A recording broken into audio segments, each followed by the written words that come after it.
مولا حسین کربلا میں آئے.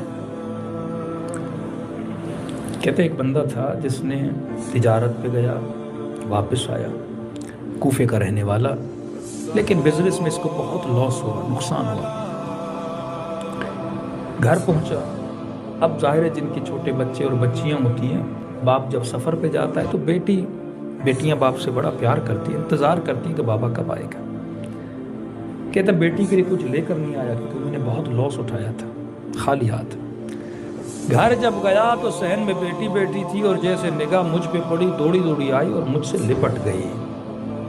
اب میں یہ سوچ رہا تھا کہ بیٹی کچھ مانگے گی کہ بابا میرے لیے کیا لائے اتنے لمبے سفر سے، لیکن بیٹی نے یہ نہیں پوچھا. پہلا سوال یہ کیا کہ بابا کوفے کے باہر ایک باغیوں کا لشکر آیا ہے،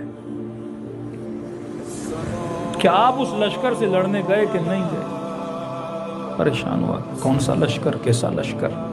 بیوی سے کہا کہ کیا کہہ رہی ہے؟ کہا کچھ کما کر لائے ہو؟ کہ نہیں. کہا والی کوفہ نے اعلان کیا ہے کہ جو بھی اس باغی سے لڑنے جائے گا تلوار کے وزن کے برابر اسے سونا دیا جائے گا. جلدی کر، ہاتھ منہ دھو، کھانا کھا اور نکل جا، کچھ پیسے کما کر لا. کہتا گھوڑے پہ سوار ہوا، دوڑتا کوفے کے باہر آیا اور سرزمین کربلا میں پہنچا. کیا دیکھتا ہوں کہ ایک بندہ ہے، بزرگ ہے، اس کے اطراف کو لوگوں نے گھیرا ہوا ہے.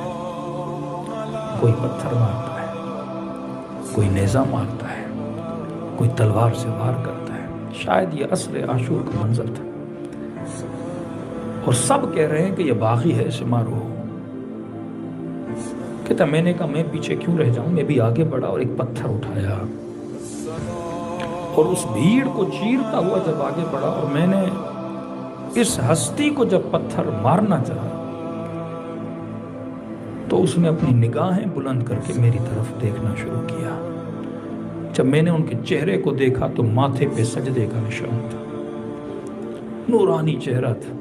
میں نے کہا کہیں ایسا نہ ہو اس والی کے وجہ سے میں کسی کو تکلیف دے. سب کہہ رہے باغی ہے لیکن اس کے چہرے سے نہیں لگ رہا یہ تو نمازی ہے. میں نے کہا سلام کرتا ہوں، اگر سلام کا جواب دے گا تو سمجھوں گا مسلمان ہے.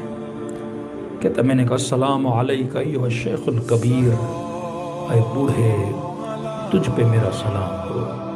کا یہ کہنا تھا، ایک خوشی سی اس کے چہرے پہ آئی اور کہا وعلیک السلام، تجھ پہ بھی میرا سلام ہو. یہ بتا تو مجھے مارنے کے لیے کیوں آیا ہے؟ میں نے کہا آپ مجھے جانتے ہیں؟ کہ خط بھی خود لکھتے ہو، پتھر مارنے کے لیے بھی خود آتے ہو. میں نے کہا میں نے تو آپ کو کوئی خط نہیں لکھا. کہا تو نے حسین کو خط نہیں لکھا تھا؟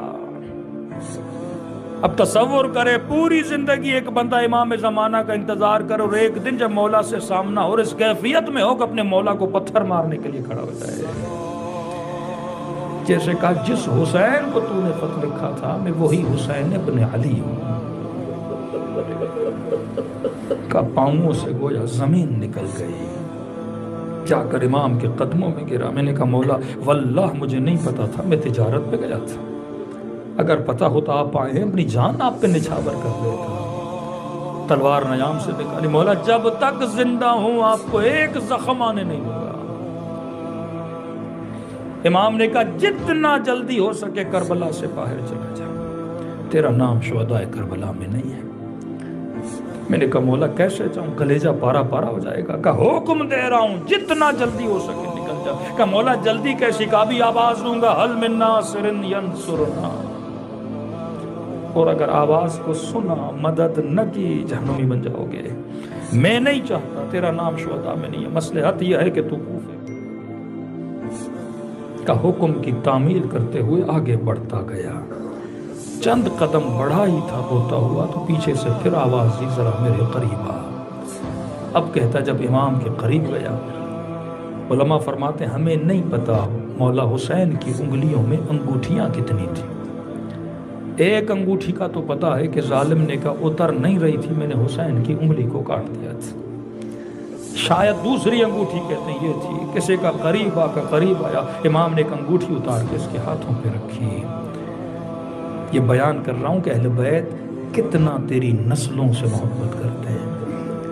ہاتھوں پہ رکھی کہ مولا یہ کس کے لیے دے رہے ہیں؟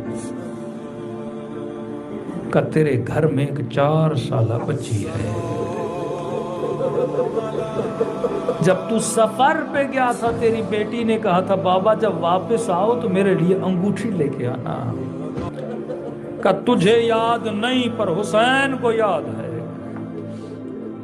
جب گھر جاؤ تو یہ انگوٹھی اپنی بچی کو دینا اور اتنا کہنا جسے تو مارنے گیا تھا وہ باغی نہیں تھا وہ نمازی تھا.